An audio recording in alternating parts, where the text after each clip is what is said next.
You're watching Newsday TV. Thanks for joining us. I'm Ken Bufa. Only in Newsday, a Brentwood woman implicated in the case of a missing Patchogue girl has pleaded guilty. Prosecutors say back in December of 2024, 48-year-old Rebecca Brow was involved in selling drugs to a 14-year-old girl while the girl was reported missing. The exact terms of her plea agreement have been sealed. Brow is one of 11 people implicated for alleged interactions with the girl while she was held on a yacht at an Islip marina. And the MTA just set a new record by spending nearly $1.5 billion on overtime last year. The Long Island Railroad was responsible for about $225 million of that number. Transportation reporter Alfonso Castillo will have more on this story in a few moments. And first in Newsday, a new grocery store is opening on Long Island. It's all about natural and organic products. The Phoenix-based Sprouts Farmers Market will open on Middle Country Road in Center Reach this Friday. It'll be the first location in New York State. Sprouts plans to open 2 more stores on the island, one in Levittown and one in Smithtown. And the Long Island Ducks have been sold. Now they're owned by the same company that owns the Texas Rangers, Rev Entertainment. Founding Ducks owner Frank Bolton will transition into an advisory role according to the deal. And listen, it's so cold on the island, the penguins at the Long Island Aquarium in Riverhead have to be moved inside to stay warm. A lot of us have grown up with images of penguins on ice in the Antarctic and things like that, but there are a number of penguin species that never see ice in their lifetime in the wild. There's penguins in the Galapagos, South America, and our penguins are from South Africa, so it can get too cold for them. Now, when it's this cold, experts say they can suffer from frostbite and respiratory issues. All right, let's see how cold it's going to be tomorrow as we take a look at tomorrow's forecast. And as you can see, it's going to be again in the low 20s. At least we have sun overhead. Of course, we'll have that 7-day forecast for you later in the broadcast.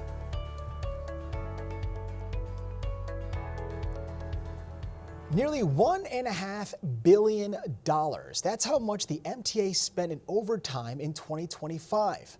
Newsday transportation reporter Alfonso Castillo explains where the money went. Nearly $1.5 billion with a B. That's what the MTA spent on overtime in 2025, and it's enough for them to set a new overtime record, beating their previous record of $1.42 billion in 2023. The actual total for last year to $1.467 billion. But notably, that's more than $300 million over what they budgeted for in 2025. MTA says that there were a number of unexpected costs, including weather emergencies at the Long Island Railroad, assignments for MTA police, and understaffing levels at buses and subways. But some critics I talked to say that the problems really go a lot deeper than all that and speak to real structural issues at the MTA that allow workers to rack up the overtime without necessarily doing that much extra work. That's really at the center of the ongoing labor dispute between 5 Long Island Railroad unions and the MTA. Those unions looking for raises above what the MTA has offered all their other unions. The MTA saying, well, if you want those raises, we got to do something about these work rules that really allow workers to rake in the overtime. For its part, the MTA says where they've got some control of costs, they're trying to bring them down. Only in Newsday, Nassau University Medical Center is suing a number of former employees. The East Meadow Hospital says those former high-level workers who resigned last year took thousands of dollars in improper payouts and refused to return the money. Newsday investigative reporter Peter Dioria has more. Last year, when a lot of high-level employees resigned, the hospital's new leadership says that those employees basically pocketed a lot of money in payments when they left the hospital that were improper. There's just been this sort of flurry of litigation, and the new leadership is there sort of intending to kind of get the hospital on a firmer financial ground. Now to read more about the lawsuit, go to Newsday.com, click Get More below the Newsday TV video box. Experts say Long Island's homeless population is growing. Newsday rode along yesterday with the Long Island Coalition for the Homeless. At train stations, churches, and elsewhere, they spoke with people as part of the federal government's count of the island's homeless population. We're looking to hear directly from people who are in need to tell us, so we can tell people who fund programs exactly how to design those programs and what resources are needed. On Long Island last year, more than 4,500 people experienced homelessness. That was the highest number since 2007.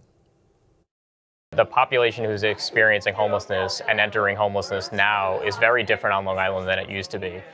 Most people that are now experiencing homelessness are experiencing homelessness for the first time. Many of them people that never thought that they would be in this situation, particularly seniors and aging adults. Experts say the uptick can be attributed to several factors, including the lack of affordable housing. Now to read more about this story, go to Newsday.com, click Get More below the Newsday TV video box.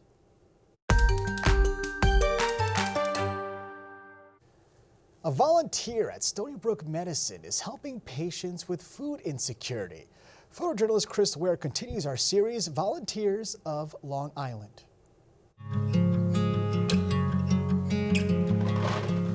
My name is Shaylee Soni, and volunteering to me is about a service learning opportunity where I am able to offer what I have learned through my experiences and be able to grow from and learn from the people and the communities that I am working with.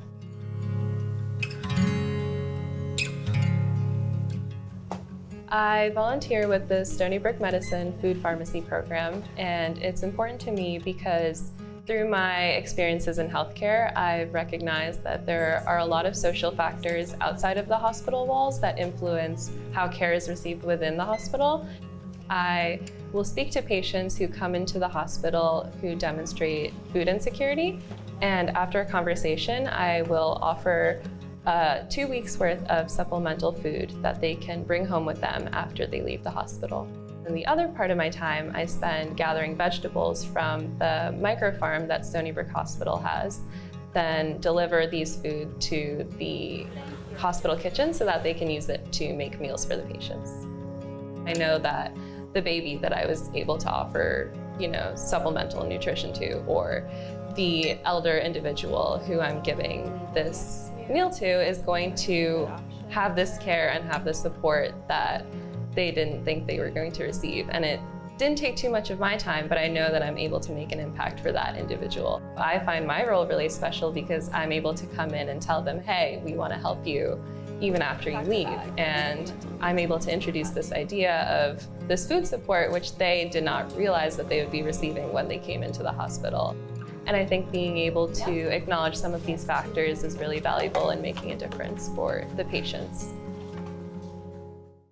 You can see more Volunteers of Long Island segments at Newsday.com. Click Get More below the Newsday TV video box. Remember that time Long Island had a ski resort? Well, here's a look back at Long Island's own ski slope in Farmingville.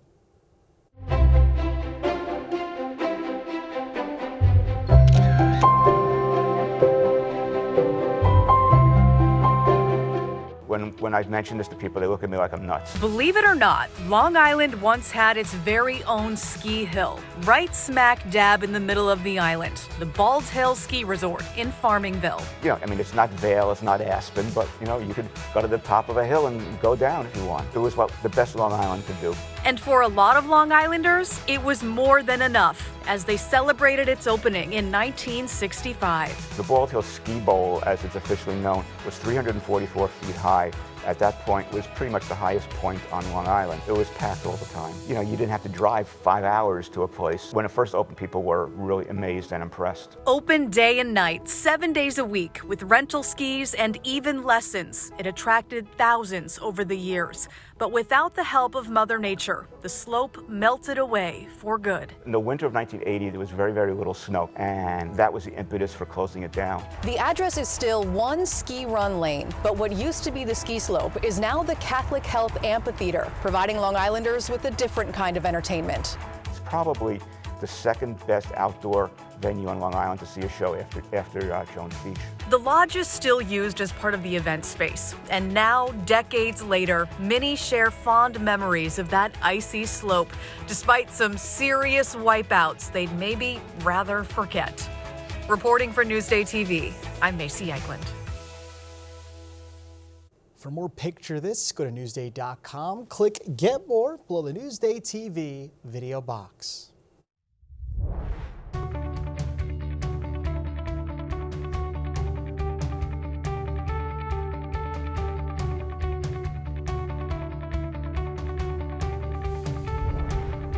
All right, let's take a look at your 7-day forecast to see if we can get those penguins back outside. And it's going to be a rough one. We're in the mid-30s next week, just barely. And it looks like we'll have some flurries on Sunday.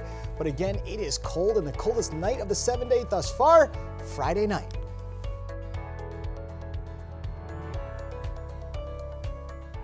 Long Island weather is brought to you by PTRC. For more on the stories you've seen here today, head over to Newsday.com. Click Get More below the Newsday TV video box. I'm Ken Buffa. More news coming up.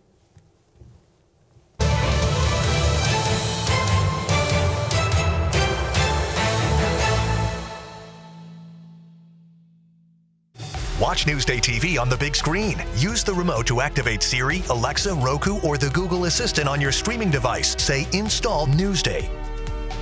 Newsday TV, covering Long Island like no one else can.